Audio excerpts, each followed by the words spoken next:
Hello, Dr. Sims and class. So the book I've read, it's called The Singing Teacher's Guide to Transgender Voices, written by Hearns and Kremer. This is the book. Well, it's a very interesting book. I've learned a lot, not only about being a singer, but about being a voice teacher, and especially about being a human being. How do we construct our identity as a whole human being? And if that's hard for me, who identify myself as a cisgender man, that's even harder for a transgender or non-binary gender person. And that's the point of this book. The book is divided in 3 parts. I will speak a little bit about each part. The first part is the person, and which has 4 chapters. The first chapter deconstruct gender as we understand it usually, and it explains the difference between gender and sex. Sex is assigned at our birth. You can have XY or you can have XX. That defines if you are a boy or a girl. But your gender is defined socially. It's how you see and feel yourself.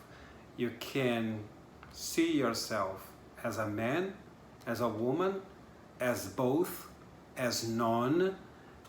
You can be also fluid. Some days you can feel like you are a man, some days you can feel like you are a woman. And the important thing is to really respect every person as they feel and see themselves, because it's even harder than you think. So all support they can have, it's welcome. This chapter also gives us some vocabulary to use with these people, and some, which I thought was very important, some problematic terminology. For example, I also used to say this transgender person is female to male or male to female. And I've learned in this book this is wrong, because it sounds like it was a woman who became a man or a man who became a woman. And we know that's not what happens. It was a man who has assigned at birth a female, and that person is just turning whom they really are. So that's the difference. Chapter 2, it's about how to address transgender people in the voice studio or in general in front of people, and about ethics with that. For example, you should never disclose that one of your students is transgender for anyone. That's none of your business. Chapter 3, it's about repertoire and voice classification for singers. Like most of the we have 2 kinds of lyrics for songs. What the authors call universal lyrics, which can be sung by any person of any gender, and you have like plot specific lyrics and libretto, which really goes for a gender. So here the authors give us some example of characters who can be played by any singer or any actor. For example, the leading player in Pippin can be a man or a woman or none or both.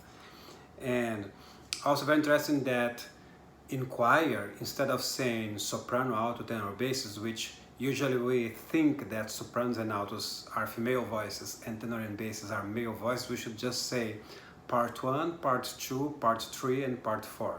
So each singer could feel welcome in the part they think they belong. And so you can have women's chorale singing SATB, and you can have men's chorale singing SATB as well. On the chapter 4, it's the psychological perspective, and the authors talk about dysphoria. I think that's the right way to speak about it. Dysphoria is when you don't feel your body belong to yourself, you feel your body is a different thing. And it also happens for transgender singers, the vocal dysphoria, when they believe that their voice is not their real voice. So the vocal teacher has to be very conscious about this and know how to address that. Second part of the book is the voice, chapters 5 to 9. Chapter 5 talks about respiration, about breathing. You know that transgender people, especially female to male, they use some corsets and constrictive garments to hide their breast, and that can affect the way they breathe, and that can affect the way they sing, because you know that breathing is the basis of singing. So be very attentive to your singers. If you see they are like pallid and something like that, have a talk with them, let them have a rest, and talk about possibilities, but you should never ever ask your transgender student to take off the garment, because that's very important on how they identify themselves and how they see themselves. Chapter 6, it's about hormone therapy and how that affects voice. The testosterone, which male transgender people usually takes, it lowers the voice, and that's irreversible. So the voice teacher, as the doctors, they should talk with the transgender man before taking it, because that is irreversible.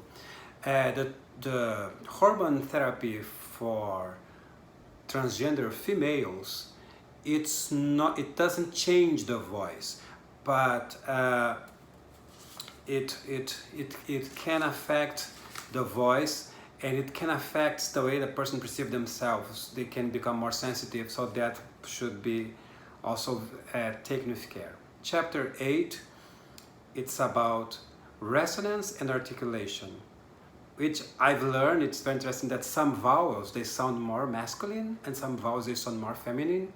The author, for example, used exercise for masculinizing the voice of your singing. For example, Caro mio ben with U,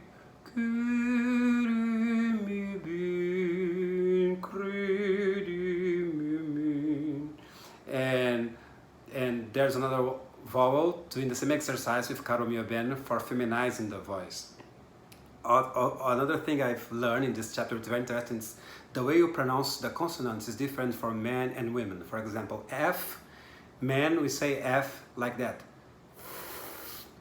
and women, they say F like that. See, it's a little soft, the position of the lower lip. And so that is something we can teach our transgender students, how they can sound in the gender they prefer. And on chapter 9, it talks about voice health for transgender singers. Usually they see their own voices as a caricature, so they are never comfortable with that. So it talks about proper hydration, taking care of the medicines they take. It said that for trans people, Tylenol is better than aspirin or ibuprofen, because they can thin the blood, and that could give them a vocal fold hemorrhage. So that's important, because with other hormones, their system is more delicate. The food should be rich in protein and fiber and complex carbohydrates, and fruits and vegetables which are with water content. And after any extensive vocal activity, as rehearsal or concert or talking, they need cool downs, as everybody else. And it also, at the end of the chapter, talks about voice immunization surgeries, the surgery they do to have a small larynx, and so the voice can sound a little higher. On the part 3, they interview some trans singers, and I'll be very brief because I have less than 1 minute. The first one is JT, which was originally a soprano, and before he started taking testosterone, he sang Tamino, and now he's sounding more like a baritone. Then Alexa, who is a voice teacher, and Alexa, she learned how to embrace her full range. She started as a countertenor, and now she sings in her full range. Regina, which is a very interesting case because she's a bi-gender person. She is Regina, and he is also a man, and so as a man, he sings as a tenor. As a woman, she sings as a mezzo-soprano. And number 4, and she's married to a woman with supports. And number 4, MG, she sings in a choir. And the book also brings us some appendix. You should read this book. Bye bye, this is my time.